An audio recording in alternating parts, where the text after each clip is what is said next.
Well, good morning, good afternoon, good evening, everybody, wherever you are. Welcome to the episode 37 of the Vegan World 2026 Moonshot podcast. And this episode, we are going to be talking about the new documentary, They Are Trying to Kill Us. And that is produced by Kuhn, none other than our dear friend Keegan Kuhn, and John Lewis, badass vegan John Lewis. So I'm going to first play the trailer for the documentary so you see what they're up to. It gives you a brief idea, and then I'll introduce our guests, and we'll take it from there. So this is the neighborhood I grew up in, right in Ferguson. A friend of mine was actually shot in his driveway, right there.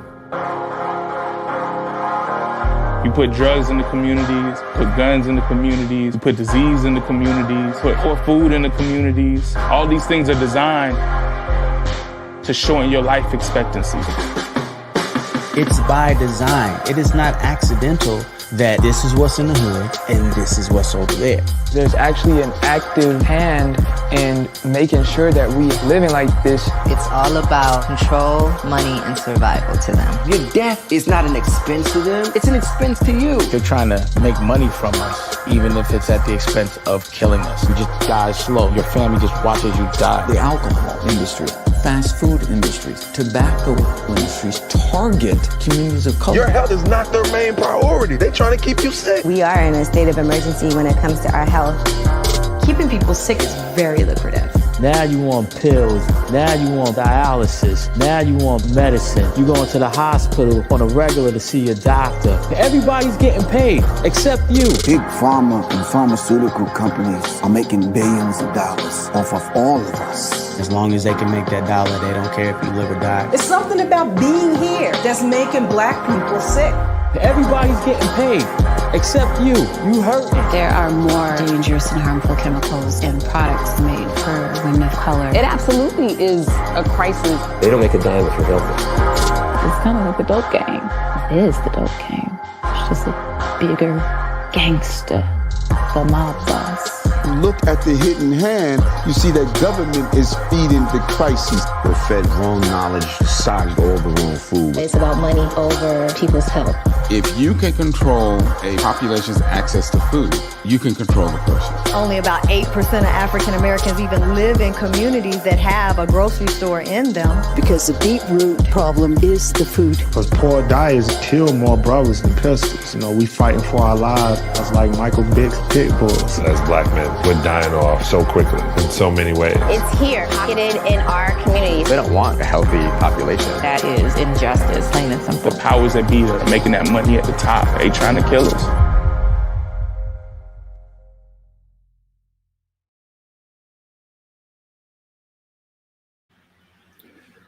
Wow. What can I say, Keegan and John? What can I say? Wow. That's an awesome trailer that you guys put together for the documentary. And Thank you. Yeah.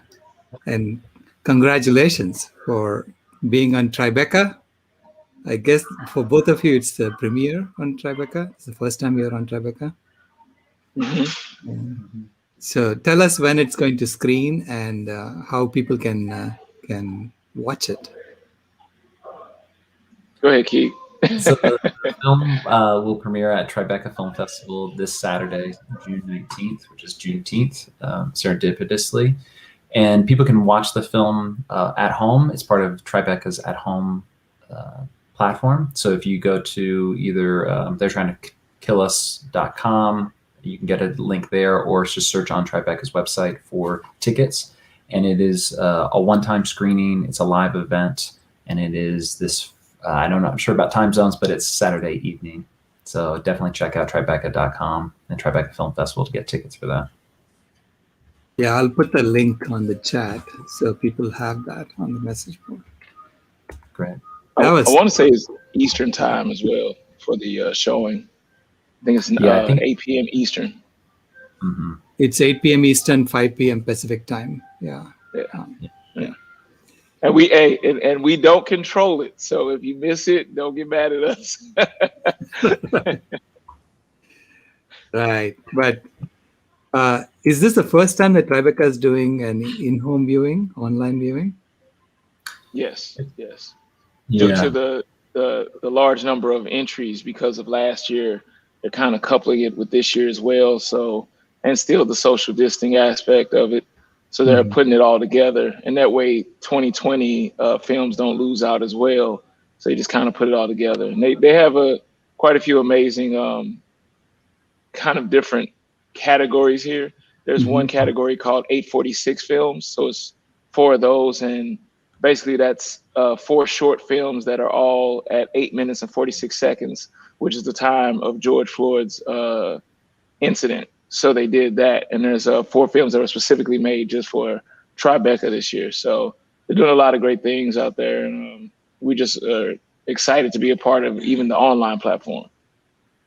So this is part of the Juneteenth packages that they're giving that you can. Yes. Yeah. Okay. Yeah. Wow. This is, to me, it is putting it all together. What you guys have done here is put it all together to show people that the social injustice is part of a larger package. That, when you show it like that, it sort of opens our eyes. So we see, because we've been seeing it, except we hadn't seen it. You know what I mean? Yeah. I think one of the things Keegan and I always talk about is that, humans have one trait that no other animal really has, and it's selfishness. And sometimes you have to appeal to that selfishness and show them like, hey, this actually affects you as well. Right. And I think that's how you get people to change. I mean, you try to get empathy as much as you can, but everybody just doesn't have that naturally anymore. It's kind of been beaten out of us, the empathy part of us. So sometimes you have to go and show them something that literally affects them, and then that helps, or somebody just like them. And I think that's what appeals to people. And I think that's that was our attempt with this film. So is that how you got into veganism, John? I mean, how did you start your vegan journey? For me, it was sort of that way. It was somebody like me. It was my mother, who was diagnosed with colon cancer. And when that happened to her, I just remember, talking to the doctors, asking what's going on, and, finding out that, animal protein and these fried, fatty, processed foods had a huge impact on it. It was like, well, why would I continue down that same path if I have learned the lesson already? I can't let my emotion take over and just have this food have a hold over me. And so it started off for health reasons. But once I got in, like they say, the rabbit hole just opens up and you start to just see so many other aspects of it while you're doing it. Right.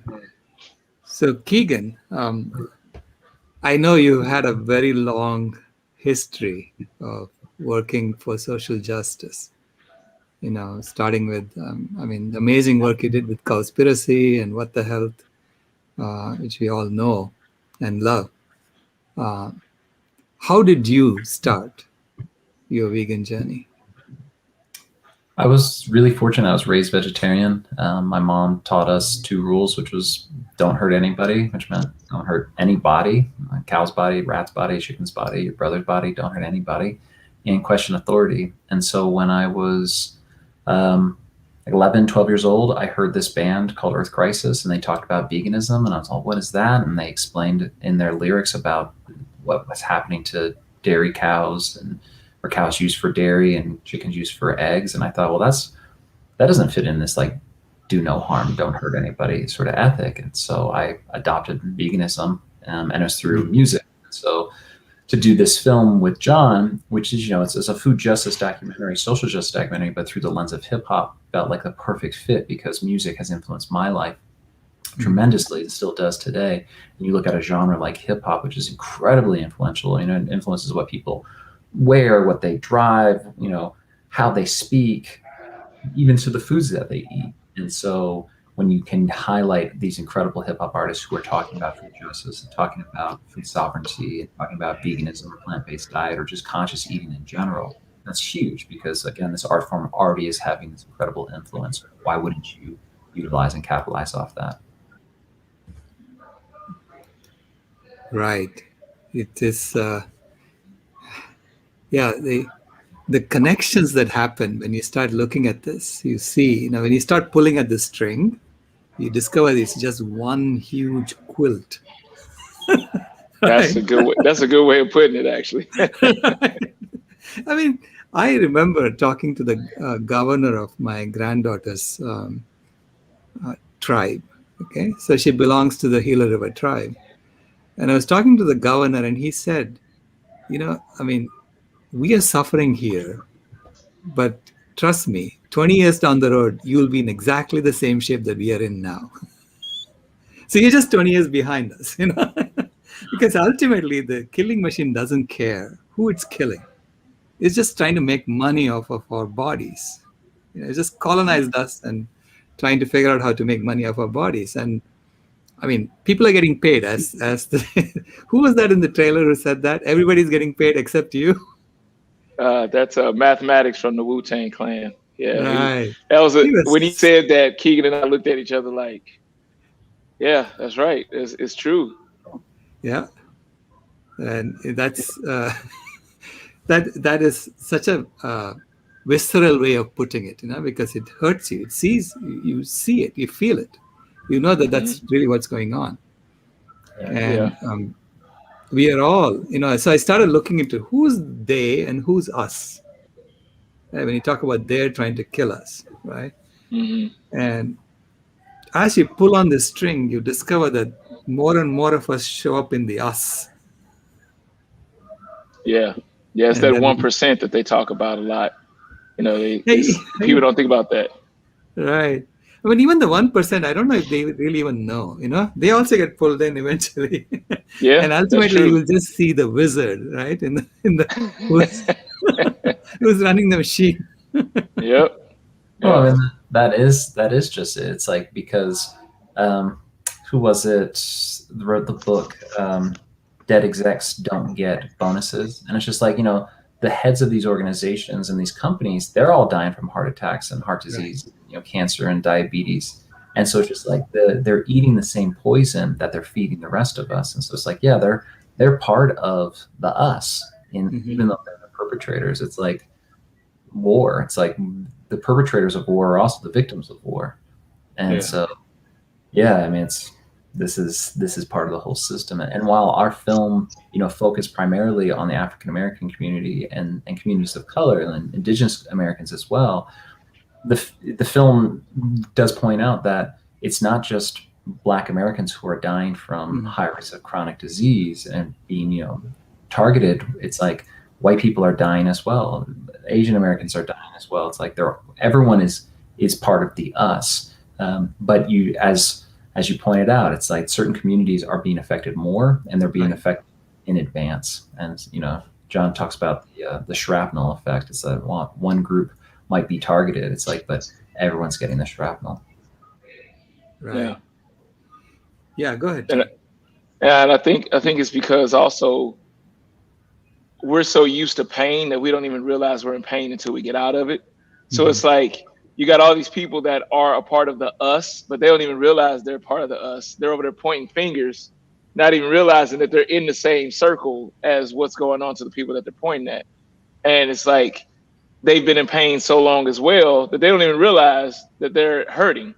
But I think once you start getting better, and once, health-wise, economically, whatever the case may be, sometimes you just don't realize the bad state you're in until you actually see something better. And that's what our goal is, to show people that there's something better out there than the road that we're headed right now. Yeah, the other thing you pointed out is, which I think was very relevant, is the fact that this is an addiction. They're trying to addict us into eating bad foods so that they can make money off our bodies, right? So dealing with addiction works best when you have a community around you who's walking together with you, right? It's very hard to do this alone when you're trying to deal with an addiction. So how do you envision the solutions to this problem happening? I think it falls right in line with what you just said. it takes a community to get out of the addiction, but I don't think people realize that it's a community that's supporting the addictions too. Because there's so many people that are like, no, it's okay, go eat that. You know, you ever notice how it's kind of crazy? And I use alcohol as an example all the time. It's like, if somebody says that they're going to stop drinking, there's so many people that flip out. They're like, what do you mean you're going to stop drinking? Like, why would you do that? And that person's trying to improve their life. They're not saying anything bad about anybody else. They want to improve their life, but there's so much peer pressure to not do what they feel is best for themselves. And that goes down to eating the right things, even being in the right environments, hanging around certain groups, going to certain places. There's so much peer pressure behind that. So as a group, the whole group has to see it as well to get out of that. Now, in order for that group to get out, there's going to be some individuals that got to step out on their own. But for the whole picture to get better, the whole group has to get better. And it's going to take some time, but I think that's what we're starting to see. We're starting to see an awakening of just because it's tradition doesn't mean it's right. And we get a lot of that right now. Yeah, I mean, and we literally are seeing it right now, particularly like in the African American community. A larger percent of the African American community is vegan than European American community, and so it already is happening, particularly for communities of color. It's like people are saying enough is enough. They're tired of being sick, tired of eating colonial foods, and people are changing how they're eating. And I think that's one point of the film is that this is a systemic issue. This is a larger big problem. And while individual change is, I think, where it starts, is that there is major structural changes that need to happen as well. And that's what the film, focuses on. But the solutions are really left up to the viewer, because I think John and I are humble enough to say that we don't necessarily know what all the solutions are, but there are some very tangible things that you can do, which is, moving towards a plant-based diet or adopting a vegan lifestyle. Right. Yeah. That seems to be like, the first foundational step that we need to be taking. And then building a new system on a foundation of health, right? As opposed to a foundation of sickness, which is what we seem to have built the entire system on. I mean, if you're not sick, you're not making money for anybody. No, they don't like that. They don't like that too much. Right. I mean, you're happy and you're walking around eating your kale. Think about it. That could actually, we're in a state, I think the whole world is in a state where somebody can be happy, healthy, and kind of seclude themselves a little bit because they don't want to be involved in certain things. And people find a problem with that, which is so interesting. People find a problem with happiness today. Yeah, well, you're not participating in the consumer economy, right? Exactly. They have the name like a hippie or a loner or whatever, and in reality, they're just like, oh, I'm happy, I'm okay. Like, I just don't want to be a part of that. There was a joke a long time ago. It says, as you grow older, you start to understand that aunt or uncle that never wanted to come hang with the family. It's true. You start to get it. You're like, oh, I get it now. Like, they just wanted to be a loner. That's all. Right.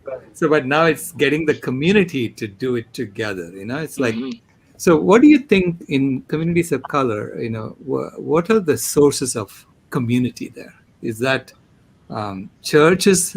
Is church a big way to connect people together in those communities, or? It is, but I think sometimes the church itself has to change, and that's the biggest problem. The church itself has, used certain terminology to hold down that same community that is serving. So sometimes you have to watch that, but it also helps a lot too. But it's kind of hard to talk about the health aspect or the violence aspect when at the dinner table right after church is a smorgasbord of carcasses. So I think we gotta if we're gonna use that system, we gotta get that from the top as well to change up. But I think a lot of times it's meeting people where they are right now. The community itself, especially with the times we're in, they are watching more documentaries. They're not reading as many books as they were back in the day. You can get something on YouTube so fast, on Netflix so fast, on all these streaming platforms. So I think it's meeting them where they are. I think a lot of times we try to force people to take in knowledge the way we want them to, but we have to see what are they doing and meet them where they are. And that's where the documentary comes in, because we've seen it where the documentary is just something that people are willing to do. They can sit down with the family, they can sit at home, they can pause, come back, whatever it is. And I think right now that's where it is. And if they show like the documentary at churches, if they show the documentary at town halls and town meetings and community centers, I think that's a big thing, but it has to be something that's entertaining to them as well.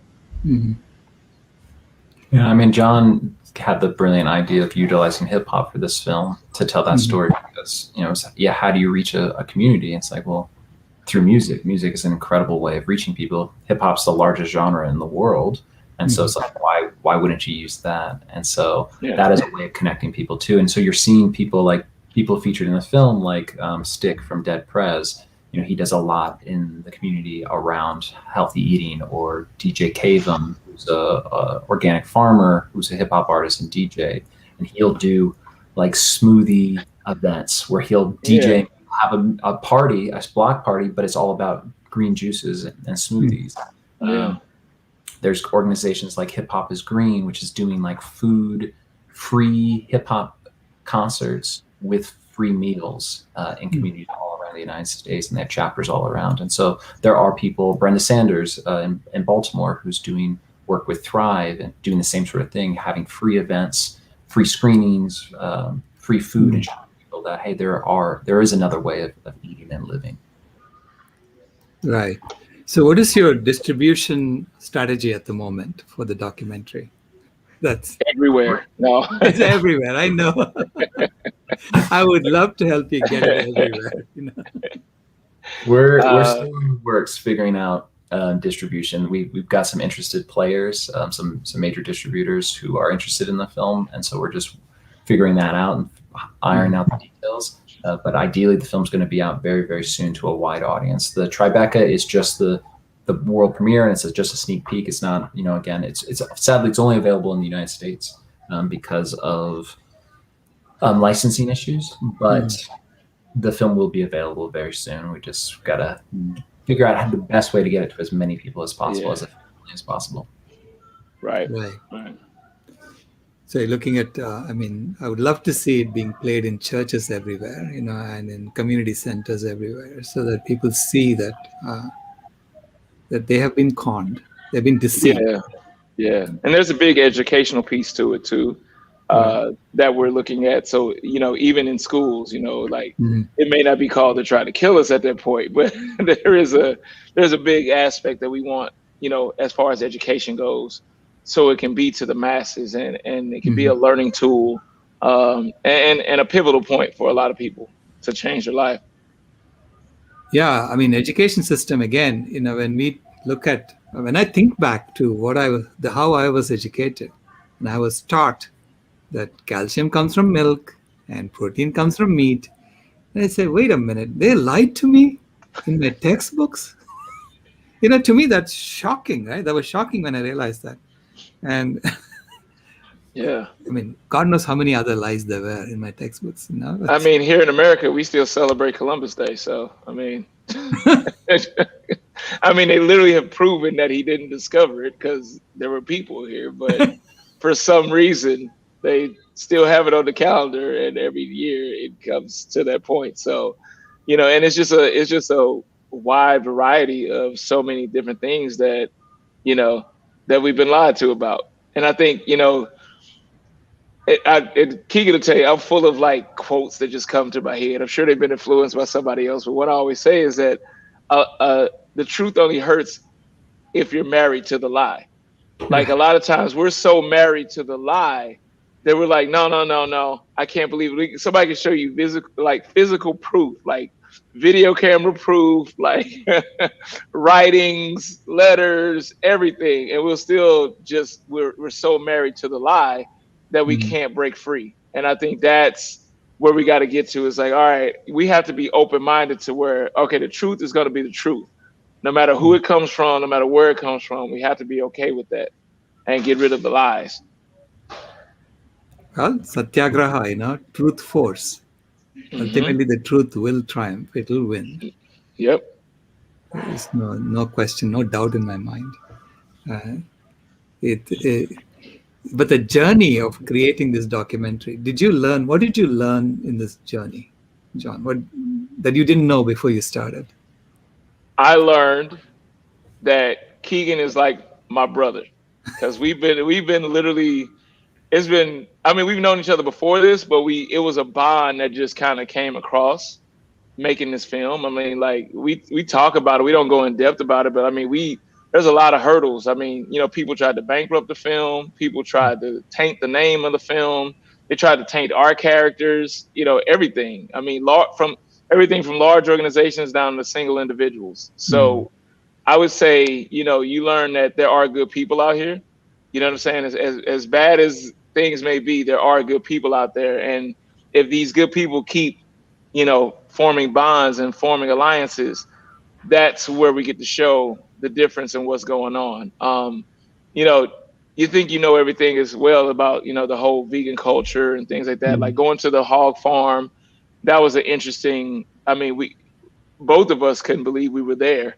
To film that, going to the Native American land, they don't normally allow cameras there either. So that was a very spiritual awakening moment for myself, just being there, having indigenous, blood in my family as well. So just to be around that environment. But yeah, I think I learned that just no matter how bad things are, there are good people out here. And I think there are good people that are in hiding because they've been ashamed and shunned to be good people. So I think we got to show that and how do you say, represent that, so people that can come down to that and know that they can do it too. Yeah, Keegan, same question. I mean, did what changed in your life when you were doing this documentary? It was a huge education for me.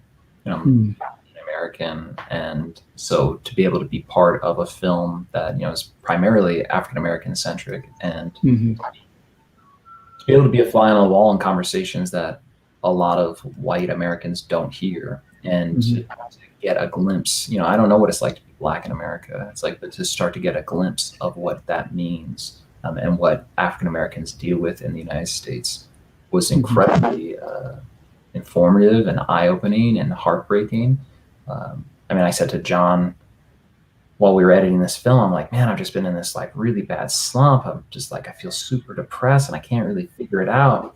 And then Monday morning comes along, I take the weekend off and I'm back to editing, and I'm in this this hard reality of what so many people around the world, but particularly in the United States, people of color deal with on a daily basis, and that white people have the privilege to ignore and to not experience. And so I learned a tremendous amount while making this film, and that's my hope for white audiences seeing this film, is that they have their eyes open. And it's going to be painful, it's going to hurt, but the truth is that the truth isn't always pretty. It's but it has to come out, and we have to be informed. Right. Yeah, I see this as a power hierarchy that happens, and obviously Native Americans have the least amount of power as a community, and then African Americans have less power. And so you see this power hierarchy, and the machine just is utilizing it to the fullest to exploit the power differences, to maximize the profit that it sends up to the owners of the machine. Yeah. And the owners of the machine, I don't know what the heck they're doing with all the money they're accumulating.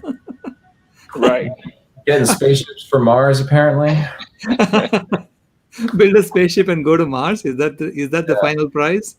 Who knows, man? That's what one of those billionaires is doing. Right. No, I do want to know what the prize is. This is a competitive game that we are playing, and there's going to be one winner at the end. What's the prize? That's a good question. I think it's a bunch of ego involved. Literally, I think it's just a bunch of ego.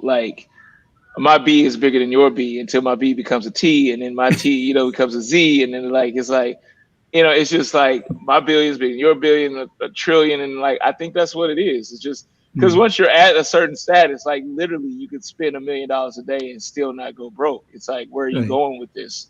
So it's a ego-driven competition at a certain point.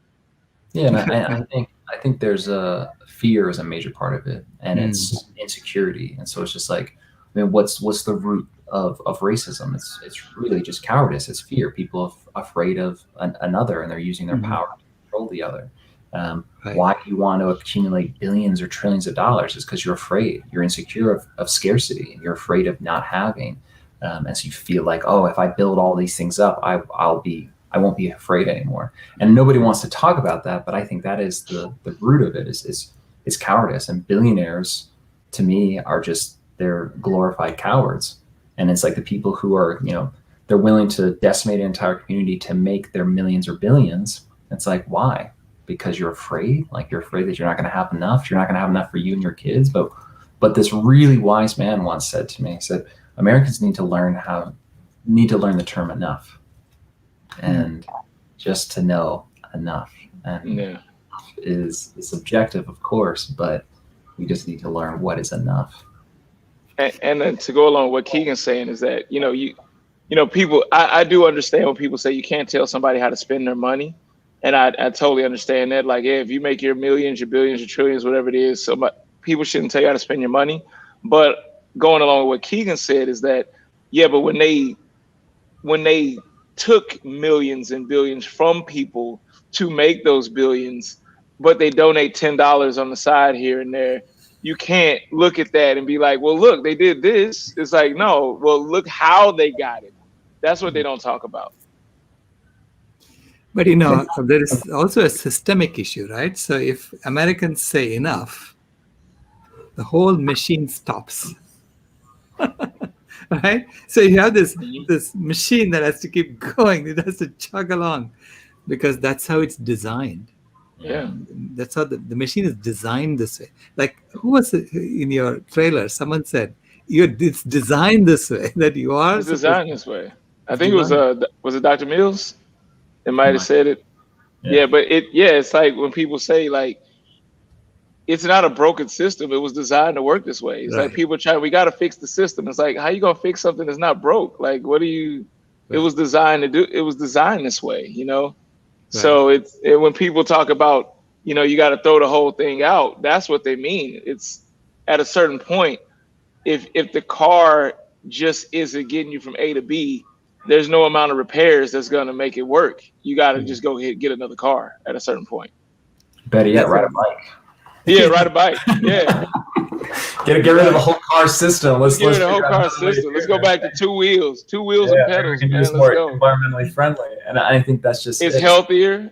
and the current system that we're in, it's like there is obviously, it's like an entire system change feels idealistic and unrealistic to a lot of people. They're like, that's never going to happen. It's like, but we've seen it throughout human society.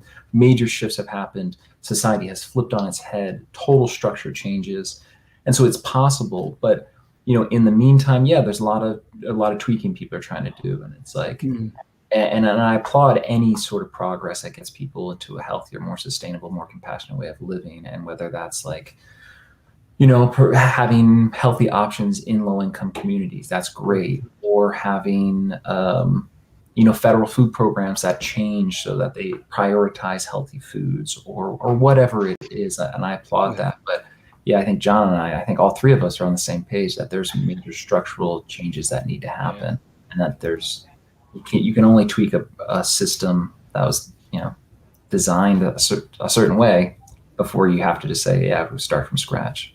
Right. Yeah. I mean, it is, there is no oxygen for that machine if you say enough. Yeah. So this means that, you're constantly being told you don't have enough. So that's a message that keeps coming to you 3,000 times a day, saying you don't have enough. You need this, otherwise you won't be happy. Right? You need that, otherwise you won't be happy. And it's without it, the whole car stops. Okay, but the car is taking us over a cliff. To use John's analogy, it's taking us over a cliff. So we need to jump off the car and get into the bicycle and go backwards. Yep.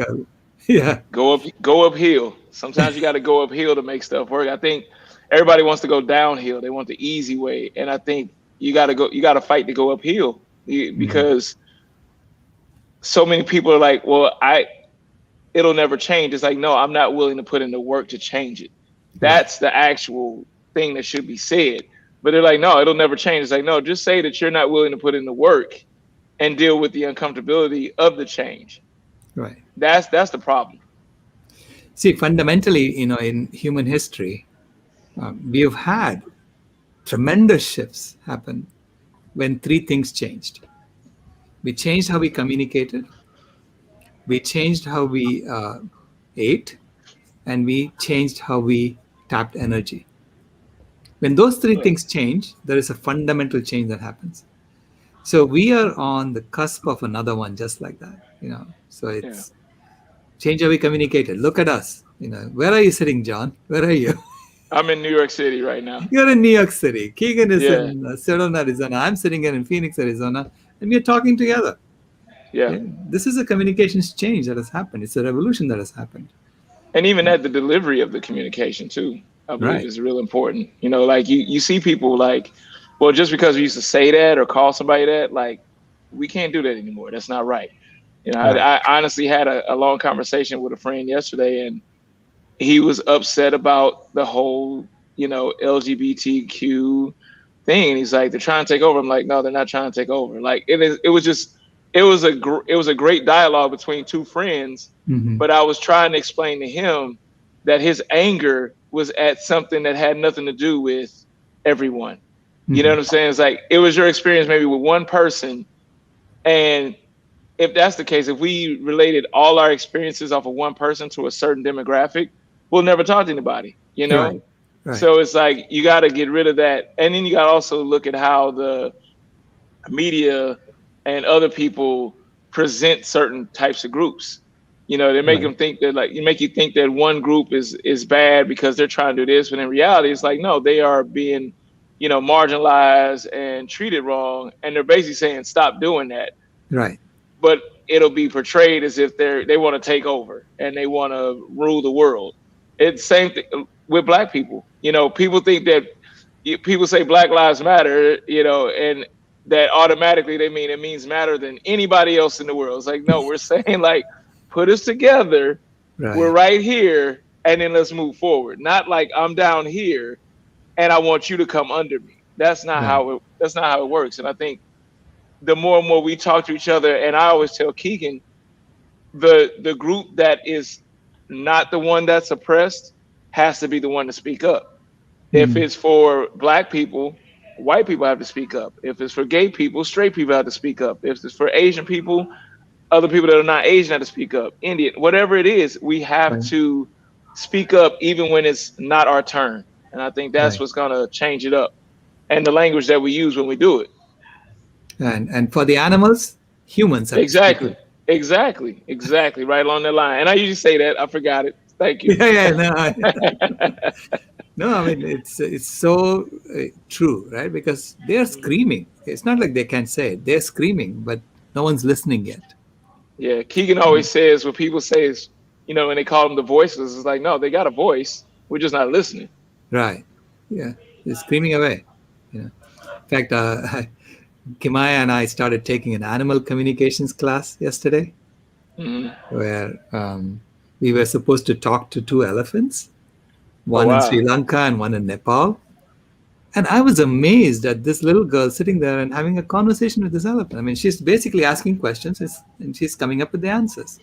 He's saying the elephant said this, the elephant said that. I said, what? I want to do that. How come you can do that and I can't?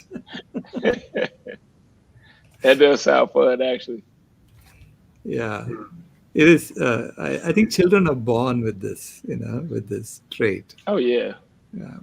Both the kids, there were two kids in the class and they were both, it's basically meant for kids actually. And I was just the adult who was part of it. You're a kid at heart, man. It's okay. I'm trying to be like her. I'm trying to learn from her. But I think that is that kids also get empathy. They get compassion really easy. It's like, people ask me about being raised vegetarian. They're like, "Oh, was that hard?" I'm like, "No, it's really easy." Like a kid understands that you're a small animal and you don't want to be hurt. So why would you want to hurt any other small animal? And it's just like, kids get it, and kids don't want to be involved in violence. They don't want to be involved in hurting. They don't want to be involved with killing. That's for sure. Right. And so, Right. yeah, it's the conditioning through culture that gets us to not to be okay with all of the violence. Yeah. Yeah. You'll never find a kid who's racist, colonialist, any of that, No. They don't have the power to be racist. Yeah, and people don't realize like the little things that are said outside of, in the household when the doors are closed. Like I made a post last week. I said, for those that say that racism doesn't exist, can you honestly tell me that no one in your family or your job or your friend or any of those circles has never said anything racist around you? Mm-hmm. Just because you laughed about it and acted like you didn't hear it doesn't mean it doesn't happen. It happens every day, but people just brush it under the rug and allow it to keep going. We all gotta step up and say, "No, that's not right, man. No, you can't do that." Right. Yeah, absolutely. No, we do that actually now. We need to look at our language, and what is normalized in our language, the violence that's normalized in our language. Oh yeah. Yeah. And help each other get better at this, what has been normalized for us. Yeah. Well, what is next for you? What are you going to do? To promote this documentary and then follow up. It's funny how we both smiled at the same time, but I'll let Keegan take this. I mean, the what's next is getting this film out to as many people as possible around the world as quickly as possible. That's the big push, and that's our main focus right now. We've spent 4+ years working on this film, and so getting it to as many people as we possibly can and having as big an impact as possible is the focus. Anyone and everyone who's willing to help us promote the film when it's widely available, we appreciate it and we welcome, because this is a community effort. We did a very successful crowdfunding campaign, which brought 1,000+ people together to support this film and get this film out into the world. And we want to just build that. We just want to build and more people to come. Again, as you brought up before, this is about a community, and this is a community crosses borders, it crosses languages, it crosses genders. Like, this is something we're all going to do together. Is it move us towards a more compassionate, justice, and sustainable world. Right. And of course, I don't want to even go into the next project. I'm sure you're not even thinking about that at the moment, right? Oh, sadly, John and I's brains don't stop. There's we've already got stuff in our heads, but we can't talk about it yet. But yeah, we don't we never sleep. I mean, it's funny because he's West Coast, I'm East Coast, and he'll text me at like 2:00 a.m. his time, thinking I'm probably sleeping. I respond right back like, "Hey, what's up?" Oh. Like, you know what? I was thinking the same thing. Like, so yeah, we got some stuff down the pipeline, but like he said, the main focus right now is they're trying to kill us, because that is, we spent so much time and so much effort. Like I said, blood, sweat, literally blood, sweat, and tears. For this, a whole lot of tears for this film to get it done. And we honestly believe it's going to change a lot of lives for the better. Mm-hmm. Yeah, it's going to save lives. Exactly. We've done test screenings of the film to get audiences' feedback to see what changes on early edits. And we heard from the majority of people who weren't plant-based said that they were going to change how they ate after watching the film, which is phenomenal. It's like 80% or more of people who aren't vegan watched the film, said they were going to change. And that could save someone's life. Like, that could save someone's father or mother or aunt or uncle or brother or sister, their wife, their partner, just because they stopped eating animal products. And so that's, I think, like the big goal is John and I want to see less suffering in the world. And one of those ways is ending the loss of loved ones. Yeah. Yeah. There's a question in the chat asking, do you have posters to promote this movie? We don't yet, but when we get to the actual release, we'll do posters, and there'll be a whole release strategy. But nothing is yet set in stone. So okay, but eventually you will have posters that people can download from the website.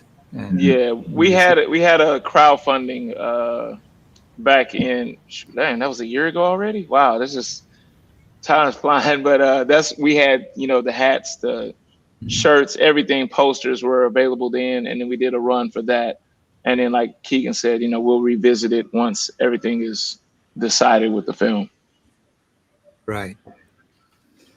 Have you faced any personal threats? You're laughing, John. So well, it's kind of tough to answer that because I got them before the film, so I don't know if it's because of the film or like just regular.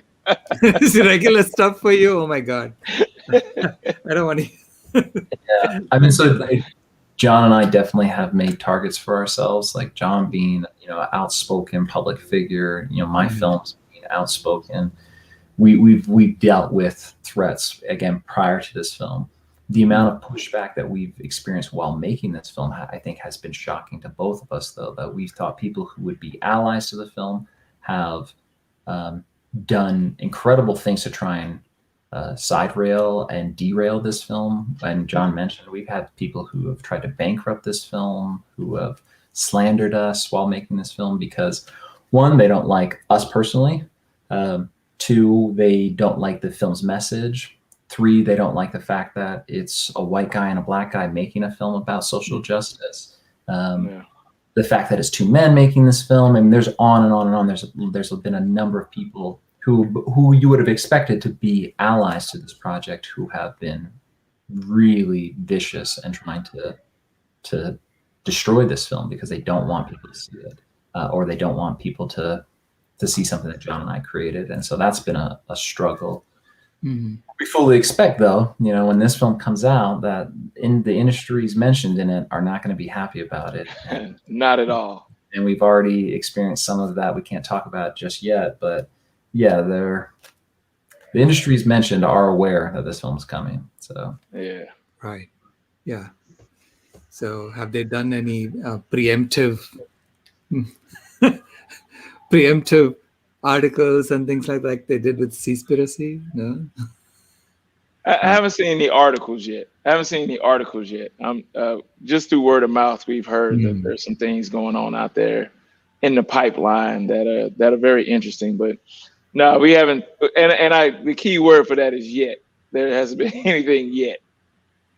Right, yeah. Right, yeah. But that's the interesting thing too, is that, and it's interesting what happened with Seaspiracy, like the global fishing industry, like did a press release about the film and an open letter to Netflix to try and get them to stop the film from even coming out before it was even released because they knew it was going to have an impact. This industry really should be trying to ignore our projects because it just draws more attention. It's like, congratulations, fishing industry, for promoting Seaspiracy even further. Like the fishing industry doesn't want you to see this movie. Who's going to go watch this movie? Everybody. Right. So yeah, I mean, I welcome it. Sure, if the meat and dairy and fast food industries say this film is garbage and nobody should see it, more people are going to go see it. I mean, Joe Rogan. Thank you so much. Yeah, Joe Rogan has bashed my previous films, and he's talked extensively against What the Health, and it's awesome because every time he says it, you see an immediate uptake and watching the movie. So they're like, "Oh, Joe, we're going to talk about? Yeah, I want to see that movie." And so it's just like, cool. Like, yeah, bring it on. Because again, our film is backed up. Well, all of my films, and this film included, is backed up by rigorous science, rigorous facts. We'll have a fact page on our site, just like every other film that goes to the original source materials. So it's like when people say it's a lie, it's like, well, then go look up the original study. Because it's like John and I didn't make up any of the studies. Like, we're not researchers, we're not scientists. Like, we're publishing on other people's published peer-reviewed data.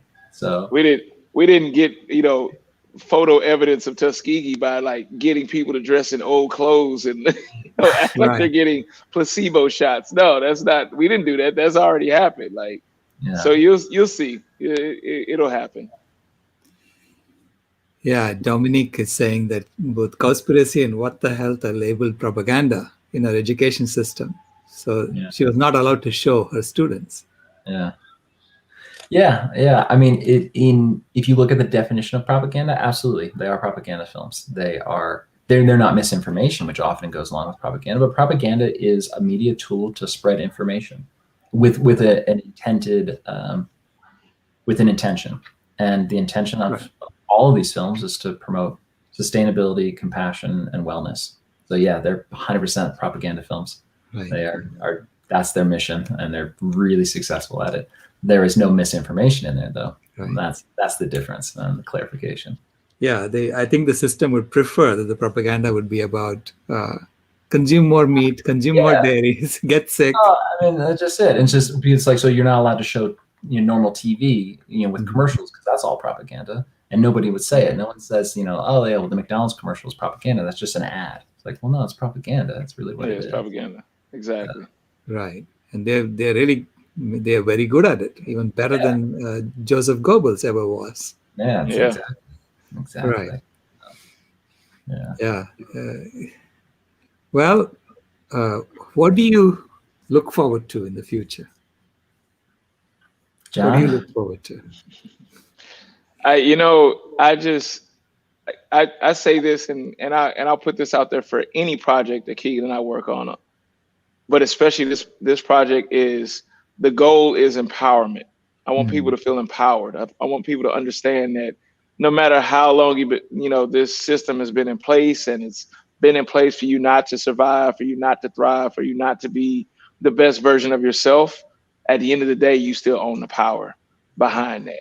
And I think a lot of people have given up. They've gotten to the point where they don't think it can get better. I just did an interview with CNN last week, and I told them, I said, a lot of the reasons why people haven't changed is because they've never seen it. They don't understand that it can happen. I'm not saying that people do have to go to college to be, educated, that we've learned that.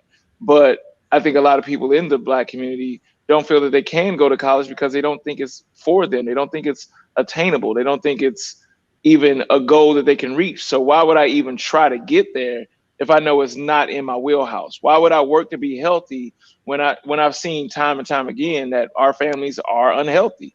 So I think the empowerment behind knowing that you can be happy, healthy, you can be the best version of yourself that you can be. Once you realize that you do own that power, then the change starts to happen. Mm-hmm. Yeah. I'm looking forward to that as well. I'm looking forward to people to realizing that they have choice and that they have power, and that collectively we have huge power, and that we can take the power back, or that, we can just stop giving our power to others. And I'm looking forward to all of the lives that are saved. I'm looking forward to all of the money that is saved. Sickness is expensive. It's really expensive. You have a loved one on diabetes medication. That's expensive. You have a loved one who, because of the medical condition, can only work part-time or can't work at all. That's really expensive. And so you look at all the economic suffering that keeps people impoverished because of illness and because of, the whole system that's in place. It's like, I look forward to the prosperity that comes with people being healthier and more informed and better educated. And to again, as John said, empowerment. People have power, and just to remember how powerful they really are. That's what I'm really looking forward to. Yeah. Yeah. And I'm looking forward to that happening too. And thanks to people like you, wonderful storytellers who reach and touch people's hearts in such beautiful ways that, it changes us, changes all of us. Thank you. Yeah, we're very fortunate to have really incredible people supporting this project. There's this great couple who are co-executive producers up there trying to kill us. Oh, thank you.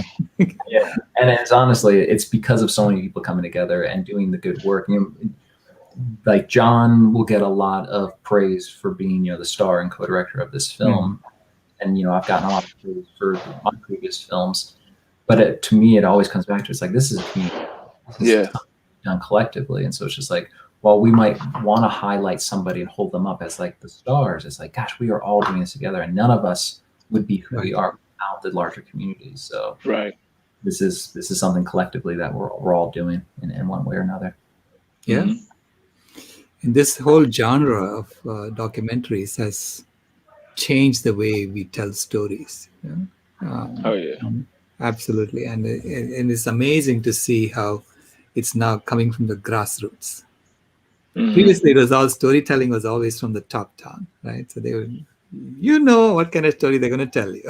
Yeah. Columbus, yeah, exactly. right? Go celebrate Columbus. It's like, how did you discover something that people are already in? That's like if somebody walked in your house, it was like, I just discovered your house. You're like, no, I've been living here for 20 years. They're like, no, I discovered it. This is, you know what? I'm gonna call you this other place. Yeah, your last name's not Lewis anymore. Yeah, this is what. Yeah, it's like it's crazy. Right. Yeah. So, but that power of storytelling that is now democratized, and it's just dissolved into the grassroots, so that we can now start telling our own stories and get it heard. And I think that's where the salvation of the human race is. Yeah, definitely. And thank you for being such an integral part of it. Man. And likewise. We appreciate everybody accepting us to do it. Well, not everybody, but so many people. Everybody will come around, John. Eventually, they will all come around. Even those who are nasty, they will come around. Everyone's a pre-vegan, so exactly. I got a good friend. He said people don't hate; they just don't know how to express their love right. I was like, you know what? I like that. They just don't know how to express their love right. So it just comes across as hate. They really love us. They just don't know how to express it yet. Right. That's beautifully said, John. Thank you so much. On that note, I want to thank all of you for being here, for asking such great questions. And we'll see you next week.